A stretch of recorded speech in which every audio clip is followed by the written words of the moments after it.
এক্সপেরিয়েন্সটা খুব আশাহত হয়েছি।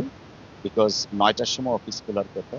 ১৫-১০টার সময় কর্মকর্তা ২ জন এসছেন। একজন এসছেন ১৫-১০টা, আরেকজন ১০টার পরে এসছেন ইন্সপেকশন শুরু।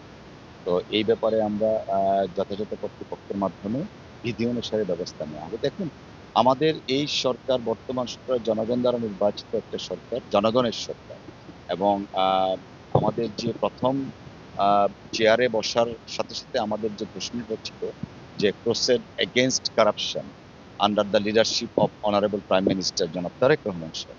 আমরা সারা বাংলাদেশের প্রত্যেকটা ভূমি অফিসকে নিয়ে প্রশ্নবিদ্ধ আছে। অনেকের অভাব, অভিযোগ, অনুযোগ অনেক কিছু আছে। অনেক বিষয় এখানে আছে। করাপশনের এলিগেশনসটা তো ১ নম্বরে আছে। তো আমরা প্রধানমন্ত্রী জনাব তারেক রহমান সাহেবের নির্দেশে আমরা এই বিষয়গুলো অ্যাড্রেস করছি। আজকে এই ভূমি অফিস আমরা পরিদর্শন করেছি। কম বেশি রেগুলারিটিস আছে। বিকাশ পেমেন্টে ১০,০০০ টাকার বেশি অফার। শপিং চলছে তো?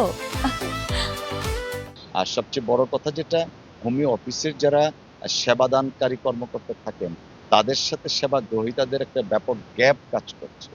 উনারা প্রপারলি এক্সপ্লেইন করছেন না কোন কাজটায় কতটুকু সময় লাগবে, কতদিন সময় লাগতে পারে। মানে আমাদের যে প্রথাগতভাবে যে একটা আমলাতান্ত্রিক মনোভাব, সেইটা এখনো বিরাজমান। প্রজাতন্ত্রের কর্মকর্তা বা কর্মচারী হিসাবে জনগণের সাথে যে সম্পৃক্ততাটা, ইন্টারেকশনটা, সেটা হয়ে উঠছে না। তো সেই বিষয়টা আমরা অ্যাড্রেস করব। আর আজকে আমরা যা দেখেছি, অফিসিয়াল কিছু সিক্রেসি ম্যাটার আছে, সেই জিনিসগুলো আমরা দেখব। দেখে বিধি অনুসারে ব্যবস্থা নিব। এবং আজকের এই আকস্মিক ভিজিট শুধুমাত্র শিবগঞ্জের মধ্যে সীমাবদ্ধ থাকবে না। বাংলাদেশের যেকোনো প্রান্তে, যেকোনো দিন, যেকোনো অফিসে আমরা যাব এবং এইভাবে একটা যেটা বলা হয় সারপ্রাইজ ভিজিট, সেটা আমরা অব্যাহত রাখব।